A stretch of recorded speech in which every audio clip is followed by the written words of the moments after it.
या निवडणुकीच्या संदर्भामध्ये आपण आमच्या भारतीय जनता पार्टीच्या उमेदवाराला निवडून द्यावं अशा प्रकारची अपेक्षा आपल्याकडून करत असताना जे उमेदवार म्हणून आपल्या समोर आलेले आहे आमचे कार्यकर्ते आहेत त्यांना या निमित्तानं मी सूचना करेन की आपण प्रचार करत असताना त्या ठिकाणी लोकांच्या गाठी भेटी घेत असताना आपल्याकडे त्या ठिकाणी प्रत्येक वाडी वस्तीवर जात असताना प्रत्येक छोट्या मोठ्या गावामध्ये जात असताना तिथले प्रश्न तुम्ही समजून घ्या.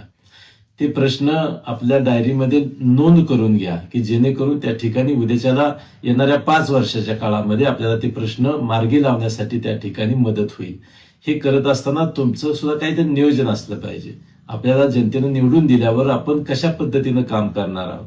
काम करत असताना अनेक प्रश्न तुमच्या समोर येणार आहेत. ते सगळे प्रश्न काय लगेच एका चुटकीसरशी सुटतील अशातलाही भाग नाही, परंतु त्याचा क्रम आपल्याला लावता येईल. आपल्याकडे ते प्रश्न आपण जर लिहून घेतले तर आपण निवडणूक झाल्यावर त्या ठिकाणी ते कुठले प्रश्न आपण 2 महिन्यात सोडवू शकतो, 6 महिन्यात सोडवू शकतो, वर्षात, 2 वर्षात, 4 वर्षात अशा पद्धतीचा आपण क्रम लावून त्या ठिकाणी त्याला निधी आणण्यासाठी आपण त्या ठिकाणी त्या पद्धतीनं आपण त्या ठिकाणी प्रयत्न करू शकतो. त्यामुळे मी या निमित्तानं आमच्या सर्वच उमेदवारांना अशा प्रकारच्या सूचना करतो की लोकांना समजून घ्या, त्यांचे प्रश्न समजून घ्या आणि त्याची नोंद कुठेतरी करून ठेवा. म्हणजे ते प्रश्न 5 वर्षामध्ये आपल्याला नियोजित पद्धतीने त्या ठिकाणी सोडवण्यासाठी मदत होईल.